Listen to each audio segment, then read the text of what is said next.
Всем привет, с вами Айман Ескараева. Сегодня прямой эфир. Я хочу затронуть очень важную, очень интересную тему, которая касается всех практически без исключения экспатов, всех, кто трудоустраивается. Я очень часто рассказывала про трудовое право. Сегодня я рассказываю об изменениях, кардинальных изменениях, которые произошли в трудовом законодательстве Объединенных Арабских Эмиратов. Это принятие нового трудового закона, друзья, который вступает в силу со 2 февраля 2022 года.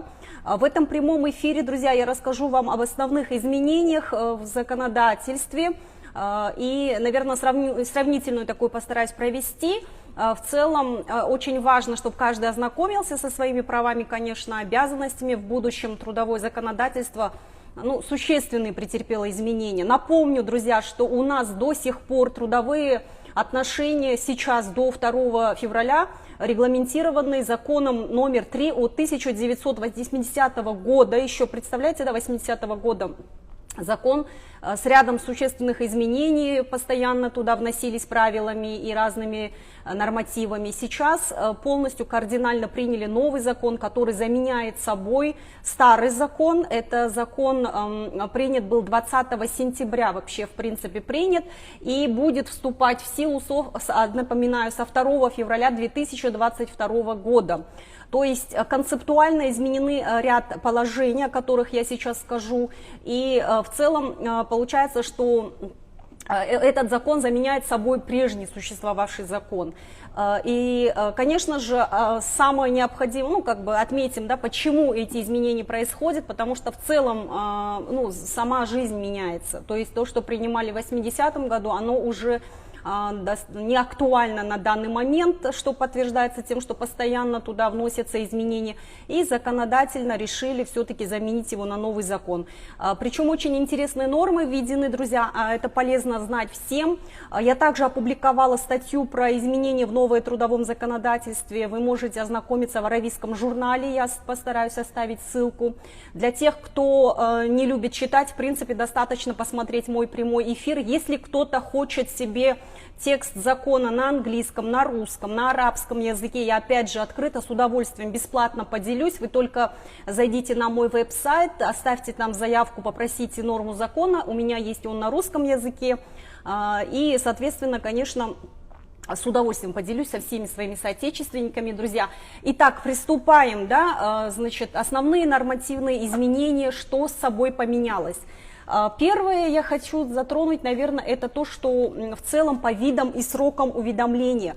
Помните, у нас до сих пор с вами всегда есть понимание там срочные, бессрочные контракты, мы каждый раз уточняем, потому что это имеет значение для правильной квалификации себя, для определения своих прав и обязанностей. На данный момент со 2 февраля у нас будут все контракты будут срочными, все будут заключаться на 3 года, при этом работодатель имеет и работник имеют право в принципе пролонгировать этот договор. Для тех, кто не знает, пролонгировать это значит продолжать отношения по умолчанию на последующие 3 года. Значит, на данный момент у нас срочные и бессрочные, сейчас будут только срочные контракты. Кстати, очень важный момент, что для тех, кто переживает, кто работает в этой сфере, может быть, затронуты контракты, у нас есть год, законом дается год на то, чтобы мы изменили свои контракты, то есть чтобы работодатель или если вы работаете в сфере отдела кадров, вопросами занимаетесь кадровыми, то можете без паники, то есть до 2 февраля никто у вас не обязывает сразу иметь контракты срочные на 3 года, то есть у вас есть год на то, чтобы изменить. Более того, я скажу, как юрист, как мы все, в принципе, в юридической среде, мы сейчас, опять же, тоже как бы в таком небольшом ожидании, потому что в любом случае очень много положений будет отсылочных, то есть будут приниматься какие-то дополнительные подзаконные акты, называя на юридическом языке, которые будут более расширенно нам детально рассказывать, раскрывать те или иные нормы. Если есть вопросы, да, на 3 года, не на 2 года, друзья, сейчас будет на 3 года, пишите свои вопросы, спасибо вам большое за внимание. Значит, смотрите, сегодня, теперь, самое основное про срочность контрактов мы сказали, теперь у нас будут срочные контракты на 3 года. Что касается сроков уведомления, друзья, смотрите, теперь сроки уведомления можно будет, опять же, оставили 30 дней, то есть любая из сторон, которая желает уволиться, она должна за 30 дней предупреждать. Но здесь такой интересный момент добавили в законе, что теперь будет 90 дней дается на то, чтобы максимальный срок уведомления. То есть вы можете за 90 дней уведомить, не обязательно за месяц уведомлять. Что интересное сделали в законодательстве также, что если... Самое интересное, что если работодатель уведомляет работника об увольнении, то он должен ему дать срок на поиск работы, то есть один неоплачиваемый день в неделю для того, чтобы работник искал работу. Интересная норма, на мой взгляд, что вы можете брать раз в неделю и искать себе работу. Так, что еще интересное? Значит, испытательный срок, друзья. Что изменилось в испытательном сроке? Что до сих пор на данный момент действует правило, вы знаете, в течение испытательного срока работника могут уволить в один день. Сейчас такое право со 2 февраля будет только за 14 дней. Работодатель обязан уведомлять в период испытательного срока. Причем работник должен уведомлять не менее чем за месяц, если да. Это то, как должно быть. Если вы это не соблюдаете, вы платите компенсацию. То есть там нет такого, что вы не можете, вы просто платите компенсацию. Но если вы покинули работодателя в нарушении норм, то опять же, вы знаете, этот бан на работу, то есть вам будет запрет на возможность работать в течение 1 года. Что касается испытательного срока, да, опять же остается 6 месяцев, только порядок уведомлений изменился. Что касается интересных норм по сверхурочным работам, друзья, теперь сверхурочные работы не должны превышать 144 дня, 144 часа в течение 3 недель. Это такая норма интересная введена. Вознаграждение за сверхурочные работы, это будет не менее 25%, плюс еще 50%, если вы работаете после 22 часов до 4 утра. Это такая норма. Кстати, еще самое интересное, если вы выходные дни работаете, то вы берете дополнительный отдых, либо 50% компенсации к заработной плате. И еще такой очень важный момент, друзья, это надо было сказать еще, наверное, в самом начале, виды контрактов. Если сейчас введено гибкий график работы, неполная работа, занятость введена, гибкая занятость, и временные работники, такие терминологии вводятся, и это, наверное, в первую очередь очень интересно, что на самом деле большинство так и работает. То есть там есть более расширенное толкование в законе, что такое временность, это когда работника только на определенный срок, только на определенную работу привлекают. Если не полный рабочий день, когда работник может в принципе работать на нескольких местах и оплачивает ему одновременно, то есть он по сути является работником в нескольких местах. Ну и, конечно, есть гибкий график работы, который тоже очень часто практикуется и который до сих пор не был так регламентирован. Будут еще подзаконные акты, будем ждать, следите за прямыми эфирами, статьи буду стараться для вас публиковать, то есть по мере при возникновении такой необходимости задавайте свои вопросы. Так, что сверхурочные вам сказала, испытательный срок сказала вам, интересное, что внесли в изменения, виды сказала, сроки уведомлений сказала. Теперь, что касается девушек, очень важное, интересное такое нововведение, девочки, это то, что отпуск по беременности и родам, он продлен на 60 дней, 45 полностью оплачиваемых дней, 15 дней не полностью оплачиваемых, 50%, и плюс еще есть возможность еще на 45 дней полностью неоплачиваемых взять, если есть какие-то объективные причины для такого отпуска.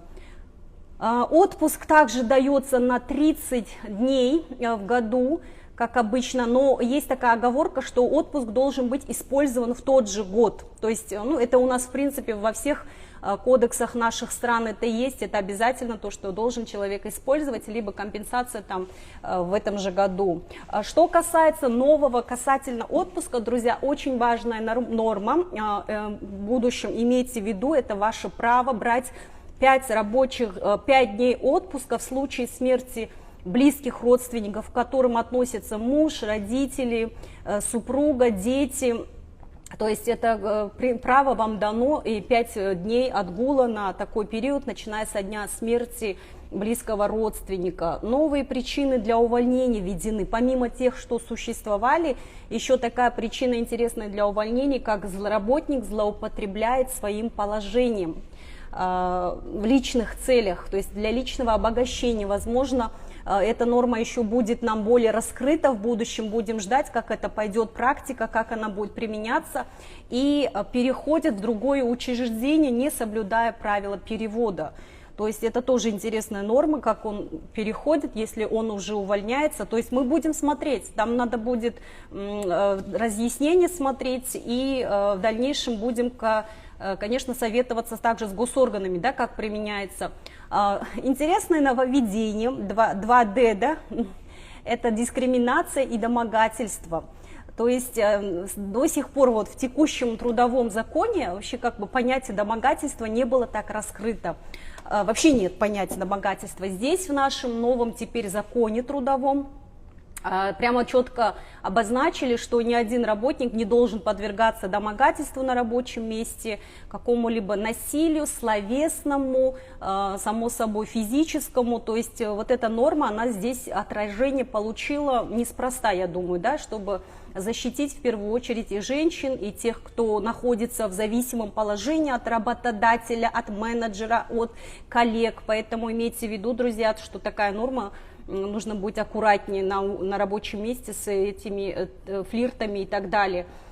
Дискриминация, обязательная норма, это везде есть, по идее, но здесь в данном нашем трудовом законе, ну, сейчас вот никак нельзя дискриминировать по расовым признакам, религии, национальности, происхождения. При этом это не касается законов по эмиратизации, да, когда мы знаем, что поддерживают местное население граждан Объединенных Арабских Эмиратов. Это не касается. То есть исключение сделали. И интересная норма: детей старше 15 лет теперь можно привлекать на работу с учетом ограниченной возможности работать только 6 часов в день, и плюс еще их нельзя привлекать в вечернее время, да, это после 7 вечера до 7 утра. Друзья, это были вот основные выдержки, чтобы вас не грузить. Если вам интересно будет прочитать более детально, хоть на русском, хоть на английском, хоть на арабском, пожалуйста, пишите. Опять же, для тех, кто досмотрел, буду рада вам скинуть все эти нормы, кому надо. Пишите плюсики, ставьте, посмотреть этот прямой эфир, делитесь этим прямым эфиром. Буду вам признательна за активное участие. Спасибо всем за внимание. Буллинг. Буллинг — это немножко другая норма, но это тоже, да, дискриминацию можно отнести по какому-то признаку определенному. Мне сейчас задают, как девушка-казашка. Я не совсем поняла, что это на 3 года, да, не на 3 года, не на 2 года. Рахмет сізге, ақпарат өте пайдалы. Рахмет сізге. Вот, друзья, в общем, спасибо вам большое. Пишите, ставьте комментарии. Всем спасибо. Сегодня на самом деле было активное участие. Сегодня пятница. Всем хороших выходных. С наступающим Новым годом. Всем пока.